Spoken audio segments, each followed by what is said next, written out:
इगतपुरी तालुका म्हणजे निसर्गाने दिलेली एक देणगी म्हणावी लागेल। डोंगर, दऱ्या, निसर्गरम्य ठिकाण, जंगले आदींनी भरलेले आहेत। मात्र सध्याच्या तीव्र उन्हामुळे येथील जंगलांना आग लागल्याने जंगलातील प्राणी मानवी वस्तीकडे वळण्याचे प्रकार वाढले आहे।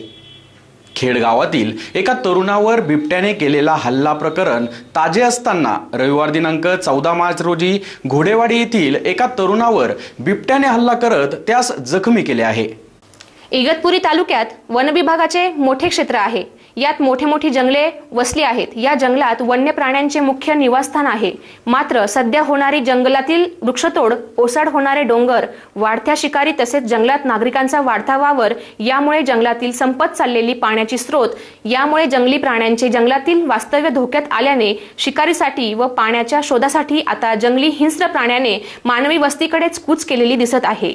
नुकतेच खेड या गावात एका युवकावर बिबट्याने केलेल्या हल्ल्याचा प्रकार ताजा असताना येथील वन विभागाकडून जनजागृती होत असतानाच घोडेवाडी येथील 37 वर्षीय पंढरी घोडे हे दुपारी 2 वाजता आपल्या गव्हाची पाहणी करण्याकरिता गेले असता गव्हात दबा धरून बसलेल्या बिबट्याने त्यांच्यावर हल्ला चढविला।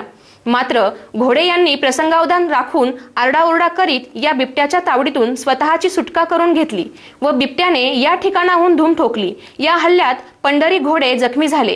ही बातमी वन विभागाला कळताच तात्काळ घटनास्थळी संतोष बोडके, सय्यद रेश्मा पाठक आदी दाखल झाले व परिसरात 4 पिंजरे लावण्यात आले। या परिसरातील डोंगराला काही अज्ञातांनी आग लावल्याने जंगली प्राण्यांनी मानवी वस्तीकडे आपला मोर्चा वळविला असावा असा अंदाज व्यक्त होत आहे। गेल्या 2 दिवसात 2 हल्ले झाल्याने परिसरातील नागरिक घबराटीच्या वातावरणात वावरत आहे व या वन्यजीवांचा बंदोबस्त लवकरात लवकर व्हावा अशी अपेक्षा व्यक्त करण्यात येत आहे। एसएन न्यूज साठी शाहबाज शेख। आपण आता खरकट टाकतो, तिथं कुत्रे येतात, ते कुत्र्यांच्या पाठीमागे लागतो ते वासामुळे ना हे खरकट जेवढं असेल ना ते सगळे हे करायला लावते ना। ठीक आहे, तो गेला रान पसरा, तो गेला खाली तो बाग नाही। ठीक आहे, पिंजरा लावू आपण उद्या। फक्त छोटे मुलं जे असतील त्याची काळजी घ्या तुम्ही।